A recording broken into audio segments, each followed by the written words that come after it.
Welcome. In this session, we'll be talking about the RAID log. And RAID, for those who don't know, stands for Risks, Action Items, Issues, and Decisions. They're the four types of items that you maintain in a RAID log for a project to keep everything under control, well managed, anticipating where there are risks, dealing with where there are issues, and memorializing where there are decisions. So to start off, first we'll go to the simplest of the RAID, and that's an action item. Here we have a RAID log number. This is automatically assigned. You can tag it with the work stream that it's related to. Its status, this is really just a status of open, overdue, closed. A description of what the action item is, along with any relevant update to that. And then the most important thing is the primary owner and the due date. The primary owner is the one that's responsible for getting this done. The secondary is there to support that person, and then they need to have it done by the due date. There really isn't much else to an action item. There tends to be some discussion about when something belongs to the RAID log and when it does not.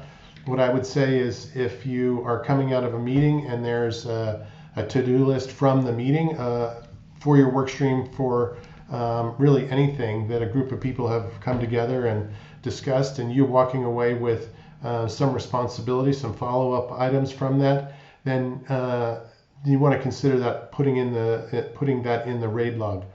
If it is just your personal to-do list for the day or the week, then you can manage that outside of this application. It's where there's interest in knowing that something has been accomplished and being able to check that off for everybody involved in the work stream that it belongs in the RAID log. I'll come back to visibility, but at this point it defaults to work stream, and that is about all there is to an action item. The second part, or the second type of record that I'll look at, is a risk. And probably the most important part of the RAID log is where you're identifying things that could impact your work stream, your program, and if not properly dealt with, become issues. A risk is something that you can see in the future as a potential problem, and you're working today to mitigate that and resolve that so that it doesn't become an issue. The structure or the attributes are the same. You've got a description. Here you have a mitigation plan, anything that you're doing in the interim to lessen the impact or the likelihood of this risk. You have the due date, of course, and then there's resolution date and resolution status, ultimately when this risk is closed out. Additional attributes include the severity, likelihood, and proximity. This is where you are trying to classify further the impact that this may have to the work stream, the likelihood that it's going to come to fruition, and then the timing around that. Do you expect this to be a problem in a couple of days or in 90 days? So it gives some relative timeline to the risk. Together, those form a risk score.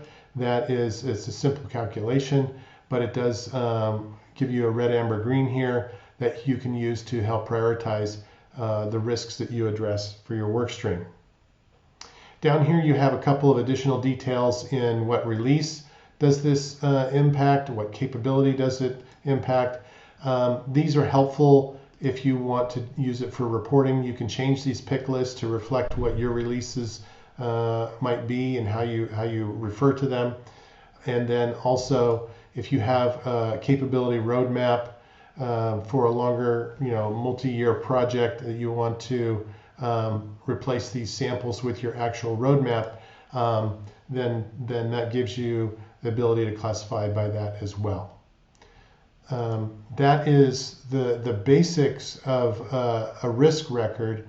In addition, what I would say is remember to use the activity feed to document all those things that are being done to the individual tasks, the meetings that are being held. All of that goes into the activity history for this risk. And it's helpful when someone then comes back and wants to know the current status. They can look both in the description and the mitigation as well as the activity feed and get a sense for the work that's being done, as opposed to calling a meeting for an update. You can avoid that by having good updates to your RAID log. All right. Next, we also want to show that you can relate. This is for the platform workstream. You can relate other impacted work streams to this record, meaning that both of our product work streams, lead and opportunity management and territory management, are going to be impacted by this issue. It's the platform teams to resolve, they're working on it, but the other impacted work streams, there's a dependency there that is useful to capture. Also, on the related RAID items, you can see that somebody had an action item to schedule a meeting with InfoSec. That action item went into the RAID log. It was in fact closed, and here you can see that the meeting is scheduled for today. What we do is we relate these action items so that they're cross-referenceable. If you have, this is an example of a risk with an action item, perhaps you have a decision that was made, perhaps there was an issue that came up and it needed action items to resolve it. There's simple way to relate the RAID items, and that's what we're showing here. Okay, let's move on to an issue. The issue, let's see, here's one here. This is something that looks very similar to a risk, except that an issue is something that is presently affecting the project. It's not a future thing like a risk. It's here and now. We're being impacted by this. And so down here you'll see the severity level, the impact, but we drop likelihood and proximity because they're not relevant in the sense that this is an issue. Same activity feed should be used for anything that's being done to work towards resolution, and then ultimately you have your due date, resolution, and resolution status. Then lastly, I'll go to decisions.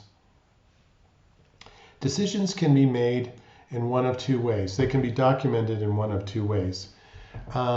This is an example where you are, say, in a meeting, or there's a conversation that's being had, and you make a decision in the midst of that meeting. Maybe it's change control board, maybe it's architecture review board, but some relevant decision has been made, and you want to document that. You want to memorialize that. You can put it in here to the RAID log as a decision. There's the description of what this decision needs, the decision that is needed, any considerations to that decision, and ultimately, what was it the decision that was made. In this case, if we're coming out of a meeting and we're sort of documenting in arrears that this decision was arrived at, we can go ahead and document the decision made. The due date and the decision date are going to be the same. And we want then to, once this is documented, to be sent to the primary owner, who's the decision maker, to be approved. And by approving it, you in fact have that person ratify how it's been documented. They might have a different impression of what the decision was, and so they'll want some changes. But nonetheless, you arrive at a moment where, yes, that is the decision made, let's approve it, and then the record is locked so that the decision can't be changed, can't be edited or modified, and is part of the record of the program. Down the line, if another decision is made reversing this or partially changing it, then a new decision can be documented. They can be related together, and you can preserve that history for the program. So this is an example of where a completed decision. Also, you might have the situation where you have a decision to be made. And here's where you can document in the description what it is that needs to be decided upon, what the considerations are for that decision. Like I say, in this case, the primary is Jane Holman. She's the decision maker. And you give it a due date when the program is going to need a decision to be made in order to proceed without being impacted. In this case, we had a decision made on 12/21, and it's been routed for Jane's approval. It's still waiting for her approval, and when she clicks the Approve Decision button, then this will be memorialized. So you can really document your future decisions as well as the decisions made in the RAID log. Okay, let's talk a little bit about escalation. In the visibility field, you see here the workstream visibility is the default. The next level is PMO, and beyond that, you have operating committee, steering committee. Again, you can modify this pick list to reflect your governance model. But the real heart of what's going on here is in the workstream and the PMO. And what we want to do is encourage that all RAID items at the workstream level and at the program level are managed in this application.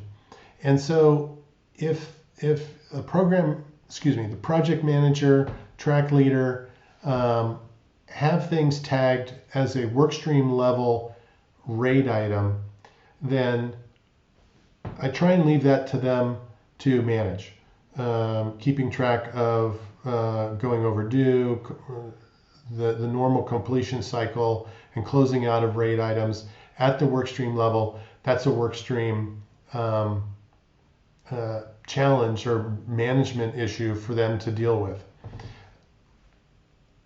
At the PMO level, if something is becoming more impactful, if it's becoming something that more than this workstream is going to be affected, then we escalate that to the PMO to give it greater visibility, to make sure that the cross workstream awareness of this issue exists, and they can click on the Escalate to PMO button. And what that does is not only changes the visibility here, but it automatically generates a chatter post to the PMO, letting them know that this issue has been escalated. And then, of course, the PMO takes over to try and drive that to closure just as the workstream is, but you have more visibility to it. The point here is that you don't want to hover, you don't want to nag at the workstream when they're dealing with RAID items for their workstream. You don't want to drive them to creating shadow RAID logs so that they're worried about the PMO interfering. You want to let them deal with their issues and only concentrate on the PMO level issues when those get escalated to the PMO. All right, probably more to discuss on that, but I'll leave it there for now. In addition to what we have covered as the 4 types, I should also talk about closure review. And when you go to a RAID log at either a risk or an issue, you'll see this checkbox for closure review. What that means is that the creator of a RAID item can check that box, and only the creator, because the primary is responsible for indicating when the work has been completed, when the issue or risk is resolved, and they close it. But what we found is that there are some occasions where the creator wasn't necessarily in agreement with the primary, as to a satisfactory closure of an issue. Therefore, when you check that box, when you're the creator who checks that box, you can, you're the only one who can close that issue. The primary is allowed to set it closed pending review. When they do, there'll be a chatter post to the creator that is available for them to review. And then upon reviewing it, the creator can in fact close out that item. The same thing happens when it's escalated from the workstream visibility to the PMO. Once it's escalated to the PMO, the primary can set it to close pending review, but only the program manager or someone in that role can actually close the item. And again, when the primary sets it to close pending review, there's chatter notification to the PMO that it's available for their review, and they can then close it. All right. In addition, we have a couple of dashboards I want to mention. The RAID log summary is a dashboard that gives you a quick overview of the status of your workflow items, breaking them down by open, overdue, and closed, and then showing the primary owner or the work stream so that you can then drill down and follow up with those individuals particularly if the overdue count starts to get high. RAID performance is something that we use in the PMO to just generally look at how the work streams are performing. We've got 2 overdue RAID items. We've got a number of RAID items that haven't been updated in at least 2 weeks. That's probably a little bit longer than we're comfortable with. We'd like to see most of them updated within a week. And then also here we break that out by work stream, here by visibility.